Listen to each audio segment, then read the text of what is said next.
What's going on, fella? This is Maurice. Hey, Maurice. How's it going? So I'm in the D.C. metropolitan area, and I Yes, sir. actually have a deal that's pretty much on the table. I'm going to go lock the contract up. It's supposed to be Tuesday, but I'm dealing with a seller who's a little bit older, and she got sick and had to do some other things. But so it's a decent flip. It's a very large spread, actually, probably my largest spread that I've received. But the problem is it's my first time dealing with squatters. And from what I'm hearing, DC is the worst when it comes to that situation. What do you guys recommend I do to either pay the squatters off or go about it a way where we won't end up in court for the next 6 months? Well, help us understand the situation better. Are they family members or holdover tenants that quit paying rent? Like, what are they? Or So is it, does anyone know? she moved out the property. She was a professor at George Mason, so she moved close to the school. And some guy just walked up in the house and has been staying there for a little over a year now. She is in her late 60s and is uncomfortable going to the property. I went to the property to try to speak with him, have a conversation with him, and try not to come too aggressive, but just let him know that I'm in the process of purchasing this property and kind of trying to offer him cash. When I got to the property, a woman came out, which threw another curveball, and I didn't want to walk up toward the woman because that could go either way. I don't know if that is a companion of his, and she may not know about the situation with the house, so I didn't want to inform her or ask her a question about him moving in, and then she goes back to him, and now he comes at me aggressive. So I just got in the car and left. Good move. Maybe there's a way I could look up and see the water bills, who's paying the bill, to try to reach out to him over the phone. I'm trying to figure out ways to get in contact with him without spooking his girlfriend or wife. Sure. So this is someone like a true squatter, not a family member, not a friend, not a tenant, just a total stranger walked in and took over a house. Yes. Okay. He did the right thing, because you're right. She might be thinking that he's successful and bought a house, and it could blow the situation up. So good job on walking away until you know more. Has the seller ever had the police approach the tenant or the squatter? No. So she has a family member who is in the police force, but they came off duty, knocked on the door. He wouldn't open the door. He opened the main door, not the screen door, and talked through the screen. Didn't really respond too much to her, and then closed the door and went back in the house. But the problem is that guy also, her family member who's a police officer, also lives in West Virginia, so he can't come down back and forth. And she is aware that calling the police may not help, because at this point it's not trespassing anymore. You have to actually evict them. Yeah. So I would say first step would be try to get a cash for keys offer. Go get it under contract first. Like if you're gonna invest time into this, we need to make sure you have a contract with a long closing date. All right, now let me ask you this. Do you have the money to close, or are you looking to wholesale this? I'm actually looking to wholesale this. Okay, so closing on it and then evicting isn't really an option for you? Okay. I'm asking, like you just don't have the cash? Yeah, nah. I probably could make it work, go through private money lenders and things of that nature.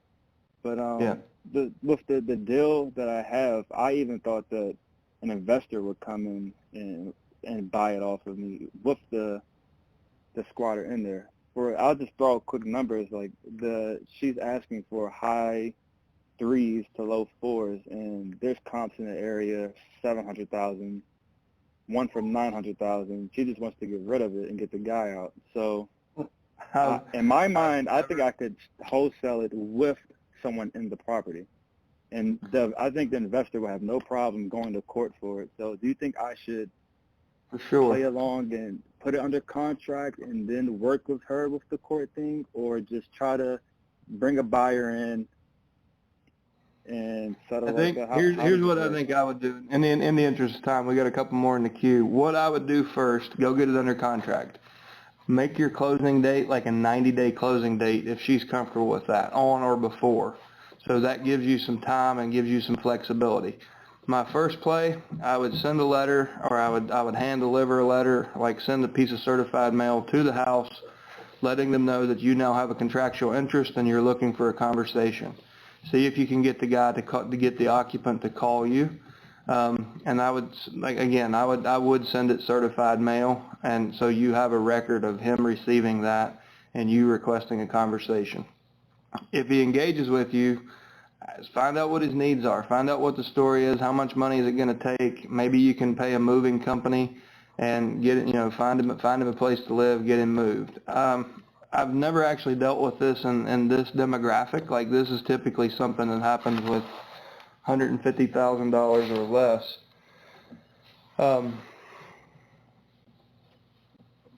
The next, if that doesn't work, if he's not willing to work with you there, the next thing I would do is go to your foreclosure buyers. Like, if you have a strong cash buyers list, anyone who is buying at the courthouse steps is not going to be afraid of this situation. They've done this before.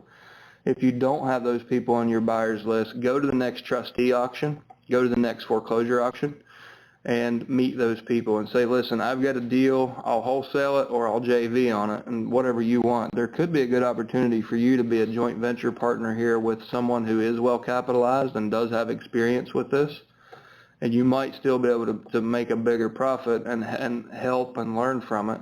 Or you're probably right. You can probably just, sell it you're selling at a deep discount. You can find somebody with experience to just take your position and assign it to them.